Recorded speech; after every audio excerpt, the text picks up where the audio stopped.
바울이 고린도 지역을 방문하는 중에 일어난 한 장면입니다. 이곳은 이 아가야라는 지역으로 이 빌립보와 데살로니가 있는 이 마게도냐라는 곳과는 다른 곳에 있습니다. 이 빌립보와 이 베레아가 있는 곳은 이 마게도냐 지역이고, 이곳에는 이 고린도는 아가야 지방입니다. 우리나라로 할 것 같으면 경기도 혹은 강원도, 이렇게 도가 틀린 지역이라는 것이죠. 그래서 본문 5절에서는 이렇게 시작하고 있는데요. 마게도냐로부터 실라와 디모데가 내려왔다라는 것이죠.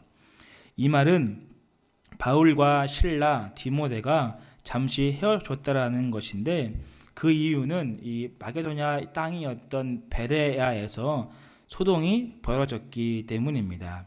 그 소동은 이 마게도냐에서 하나님의 복음을 전했지만 반대 세력이 너무 많아 바울을 험담하고 비방하여 방해했기 때문입니다.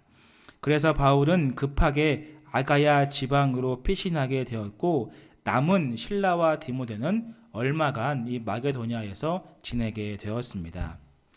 그러던 중에 오늘 바울은 2차 전도 여행을 함께 했었던 실라와 디모데를 오랜만에 만나게 되었습니다. 이 만난 장소는 다름 아닌 고린도였는데요. 이곳 고린도는 한마디로 이야기하면 향락의 끝을 달리고 있는 도시였습니다. 이 고린도는 아까 언급했던 것처럼 아가야라는 큰 구역의 행정 수도였습니다. 그리고 이 고린도는 항구와 교통이 발달하여 무역의 중심지가 되었습니다. 동과 서로는 아시아와 로마를 이어주는 아주 지리적으로 좋은 위치에 있었습니다. 이 엄청난 부를 갖게 됐던 고린도는 자연스럽게 타락의 길을 걷게 되었습니다. 이 근처에 있었던 아덴이라고 불리는 곳에 있는 수많은 신화들이 고린도에서도 넘쳐났습니다. 그래서 이 바다의 신이라 불리는 포세이돈을 항구 도시에서는 신으로 섬기는 것이 이상하지 않을 정도의 도시였습니다. 그리고 수많은 신전들을 통해 이루어지는 밤의 문화도 이루 말할 수 없을 만큼의 향락의 도시였습니다. 그래서 이 고린도 사람이라고 부르게 되면 심각하게 방탕한 사람이라 부르는 욕과 같은 것입니다. 이 고린도는 이러한 도시였고, 그곳에서 바울은 여전히 하나님의 복음을 증거했습니다. 우리 5절과 6절을 함께 읽어볼까요? 본문 5절과 6절입니다. 읽겠습니다. 실라와 디모데가 마게도냐로부터 내려오매 바울이 하나님의 말씀에 붙잡혀 유대인들에게 예수는 그리스도라 밝히 증언하니, 그들이 대적하여 비방하거늘 바울이 옷을 털면서 이르되 너희 피가 너희 머리로 돌아갈 것이요 나는 깨끗하리라. 이후에는 이방인에게로 가리라 하고. 아멘. 바울은 이곳 고린도에서 이렇게 소개되고 있습니다. 그것은 하나님의 말씀에 붙잡혀입니다. 여기서 이 붙잡혔다라는 것의 원어적인 뜻은 이런 것인데요. 둘러싸임을 당하다, 맹렬한 공격을 당하다, 무엇으로부터 통제를 받다라는 뜻이 붙잡히다라는 원어적인 뜻입니다. 그러니까 즉 무언가로부터 엄청난 압박과 심지어 꽉 사로잡힌 상태를 의미하고 있는 것이죠. 그렇게 붙잡힌 당한 바울은 유대 사람들에게 예수는 그리스도이십니다 라고, 즉 구원자라고 외쳤습니다. 여기서 이 밝히 증언하다라고 하는 것이 있는데요. 이것은 증거하다와 증인이라는 두 단어가 합쳐져서 만들어진 합성어입니다. 이 증거는 내가 본 일을 이야기하고 설명하는 것이고, 증인은 그 일을 내 스스로가 증인된 삶을 살아가는 것입니다. 이 두 단어가 비슷하게 쓰여졌지만 밝히 증언하다라고 쓰여지면서 굉장히 강조하는 것을 보게 됩니다. 이 고린도 지역에서 바울은 하나님의 말씀에 붙잡혀서 딱 한 가지를 했는데요. 그것은 예수님은 그리스도이십니다. 이 사실을 밝히 증거하며 증인된 삶을 살았다라고 성경은 말씀하고 있습니다. 그 핵심 내용은 바로 이 십자가에 돌아가신 나사렛 예수님이 그리스도, 즉 구원자라는 사실입니다. 이 바울에게 예수님은 언제라도 그리스도, 구원자, 메시아였습니다. 당시 유대인들은 이 예수님을 그리스도라고 인정하지 않았습니다. 왜냐하면 이 구원자 그리스도라고 하면 십자가에서 죽임을 당하지 않았어야 했습니다 라고 이야기했습니다. 또한 그들이 원했던 다윗의 시대처럼 온 세상을 호령하는 이 위해서는 힘과 능력이 있어야 했다라고 말했습니다. 그래서 유대인들은 이 목수 출신이었던 이 예수님을 메시아로 그리스도로 인정하지 않았고 심지어는 생각조차도 하지 않게 되었습니다. 하지만 그러한 그들에게 바울은 어떻게 했습니까? 하나님의 말씀에 붙잡혀 예수가 그리스도라 밝히 증언하였습니다.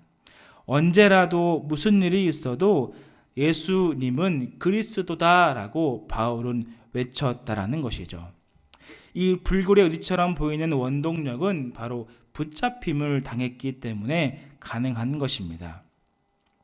하나님으로부터 붙잡힘을 받았기 때문에 이 일이 가능했고 바울은 예수님이 구원자라는 사실을 밝히 증언하게 되었습니다. 그리고 그것은 예수님만이 부활의 주이시며 예수님만이 생명의 주이시기 때문에 많은 사람들이 뭐라고 이야기를 하고 도시의 문화와 향락이 많고 타락했을지 모르지만 오직 예수 그리스도만 증거했던 것입니다. 그것이 바로 하나님의 말씀에 붙잡힌 사람, 즉 바울의 모습이라는 것이죠. 또한 6절에 보게 되면 대적하여 비방하였다라고 기록하는데요. 여기서 이 대적한다라고 하는 것은 전투 준비를 마친 군대를 나타납니다. 곧 큰 전쟁을 앞두고 엄청나게 준비를 잘 한 상태를 의미하는 것이죠. 이 비방이라고 하는 것은 이 두어 사람이 모여서 욕을 하거나 너 싫어 이렇게 한 것이 아니라 조직을 갖춰서 이 어떠한 특정한 사람을 방해하고 회방하려고 만든 모습입니다. 이 두 단어가 합쳐지게 되면 군대 같은 조직을 갖춰 어떻게 하면 방해하고 회방 놓고 고통스럽게 하고 아픔을 갖게 해서 이 복음을 전하지 못하게 할까만 염두하고 고민하는 많은 사람들이 바울을 힘들게 했다라는 것이죠. 하지만 이러한 분위기 속에서 바울은 여전히 예수님이 그리스도이십니다 라고 외쳤습니다. 왜 그렇습니까? 예수님만이 생명의 주이시며 부활의 주가 되시고 소망의 주가 되시기 때문입니다. 저는 지금껏 장례를 많이 경험하지는 못했었습니다. 이전에는 이 조문 정도만 했었지 장례의 전체를 참여하는 것은 저희 연희교회에 와서 처음 겪게 되는 일이었는데요.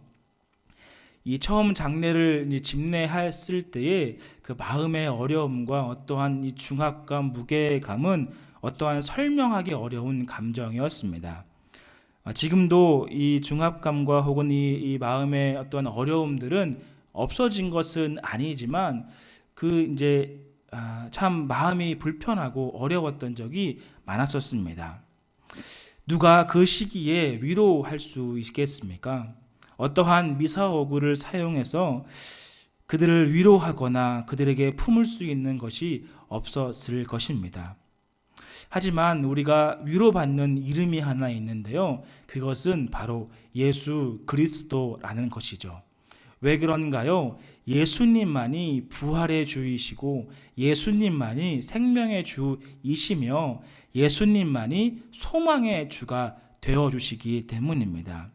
그래서 우리는 장래가 있던, 마음이 아프던, 삶이 어려워지던 간에 예수 그리스도의 이름에 능력이 있고 예수 그리스도의 소망이 있기 때문에 그분 앞에 나아가는 것 아니겠습니까? 예수님은 보잘것없는 나에게 부활의 주가 되어주셨습니다.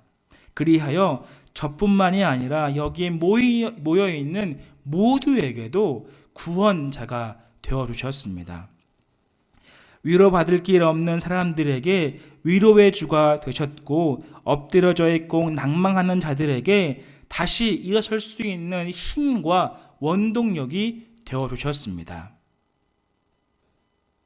신음하며 아파하는 이들에게 찾아가 주셔서 부활의 주가 되어주셨던 것이죠. 여러분, 그렇지 않습니까? 예수님은 나의 그리스도가 되어주셨고 예수님은 모든 소망의 주가 되어주셨습니다. 하찮은 우리들을 위해서 말이죠. 저기 밖에 보일 수 있는 이 모래와 같은 존재들인데 우리가 그 중에 택하시고 이끄셔서 보배로 만들어 가시는 분이 누구이십니까? 바로 예수 그리스도라는 사실입니다. 바울의 마음도 이와 같았습니다. 소망 없고 타락하고 향락만이 가득했던 이 고린도 땅에 무슨 희망이 있겠습니까?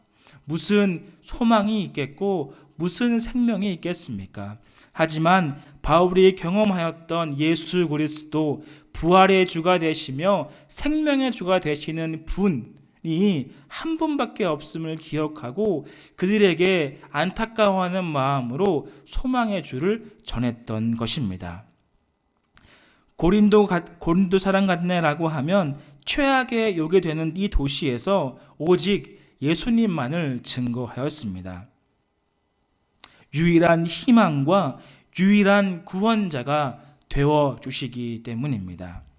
사랑하는 성도 여러분, 여러분들은 어떻습니까? 어떤 마음으로 어떠한 자세로 예수님을 그리스도다라고 부르십니까?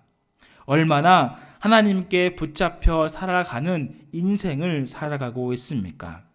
오직 예수님을 나의 유일한 소망과 희망으로 바라보십니까? 사도 바울은 이 고린도 지역을 방문하며 이러한 이야기를 할 때 이러한 고백을 하고 있는데요. 우리 고린도전서 2장 3절 말씀을 한번 읽어볼까요? 자막이 준비되어 있습니다. 함께 읽겠습니다. 시작. 내가 너희 가운데 거할 때에 약하고 두려워하고 심히 떨었노라. 아멘. 바울 역시 고린도 지역에 많은 사람들이 대적하고 비방하여 마치 군대를 갖춘 것처럼 조직적으로 회방을 놓는 사람들에게 마음이 어렵고 괴롭고 근심이 있었다라고 성경은 기록하고 있습니다. 심지어 심히 떨었다라고도 기록하고 있죠. 그만큼 이 도시가 이 바울에게 있어서 무거움이나 중압감은 이루 말할 수 없었습니다. 그럼에도 불구하고 약하고 두려워하고 심히 떨었을 때라도 예수님이 부활의 주가 되어주시기 때문에 그 전달함에 있어서 그 증거함에 있어서 그 증인된 삶을 멈출 수가 없었던 것입니다. 예수님께서 생명의 주가 되시기 때문에 영원한 소망의 주가 되어주시기 때문에 증거하지 않을 수 없던 것이죠. 불안하고 군대가 에워싸며 방해하는 바울을 향해 하나님은 바울을 위로하시는데요. 우리 본문 9절과 10절을 함께 읽어보겠습니다. 본문 9절과 10절입니다. 시작. 밤에 주께서 환상 가운데 바울에게 말씀하시되 두려워하지 말며 침묵하지 말고 말하라. 내가 너와 함께 있음에 어떤 사람도 너를 대적하여 해롭게 할 자가 없을 것이니 이는 이 성 중에 내 백성이 많음이라 하시더라. 아멘. 약해진다라는 것은 힘이 빠진 상태를 의미하기도 합니다. 또한 몸과 마음이 지친 상태를 나타내기도 하죠.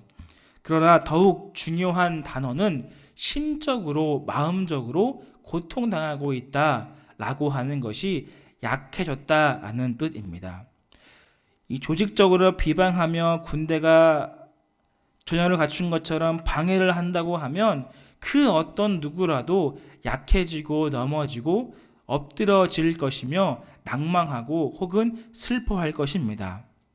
바울에게도 왜 이런 약함이 없었겠습니까? 불안한 마음이 왜 없었을까요?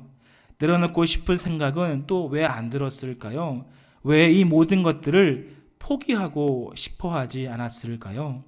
그러나 오늘 말씀에 보는 것처럼 하나님께서 바울에게 임하셔서 두려워하지 말라, 내가 너와 함께 한다라고 말씀하였고, 내가 너를 도울 모든 사람들을 이 고린도 성중에 준비하였다라고 말씀하고 있습니다.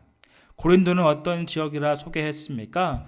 향락의 끝을 달리는 도시, 모든 신들을 섬기는 도시, 또한 이 바울을 향하여서 조직적으로 비방하는 곳이었습니다. 그러한 아무런 희망과 소망이 없는 도시에 하나님은 내 백성이 많아 너와 함께 이 복음을 증거하겠노라. 그러니 두려워하지 말고 담대하게 말하라 라고 말씀하였다는 것입니다. 사랑하는 여러분, 하나님께서 우리를 도와주십니다. 그리하여 약해지고 비방을 당하고 대적의 나를 애워쌀지라도 내 주변에 수많은 믿음의 사람들을 세워놓고 내가 너와 함께하며 동역자와 공동체를 주었으니 그들과 함께 나아가라 라고 말씀하고 있습니다. 이 18장을 조금 더 읽어보게 되면요, 이 바울은 로마 법정에 서게 됩니다. 곧 재판을 받고 유대인의 변절자라는 이 죄목으로 혹은 감옥에 갇히거나 태형을 받게 되는 실정에 이르게 되었습니다. 하지만 하나님의 보호하심으로 새로 이 아가야 지방에 부임한 총독 갈리오의 도움으로 그 모든 이 상황들을 건진받게 됩니다. 사랑하는 여러분, 하나님께서 우리를 도와주십니다. 때로 대적과 비방이 우리를 위협하지만 하나님께서 나를, 여러분을, 우리를 도와주십니다. 우리 하나님께 붙잡힌 사람이 됩시다. 언제라도 목수 출신이고 십자가에 못 박혀서 아무런 것도 없을 것처럼 보였던 예수님이 나의 구주라고 고백하는 우리가 되십시다. 불안한 마음과 근심이 가득할 때에라도 하나님만을 찾는 사람이 되기를 바랍니다. 오직 하나님의 도우심만을 간구하는 우리가 되기를 소망합니다.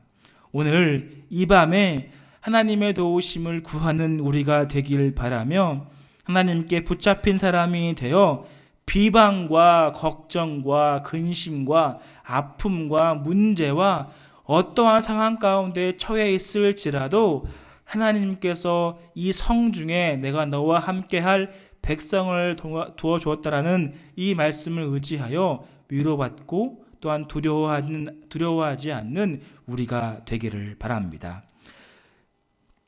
언제 어디서라도 예수님이 나의 구원자라고 외치며 증거하며 증인된 삶을 살아가는 우리 모두가 되기를 주님의 이름으로 축원드립니다.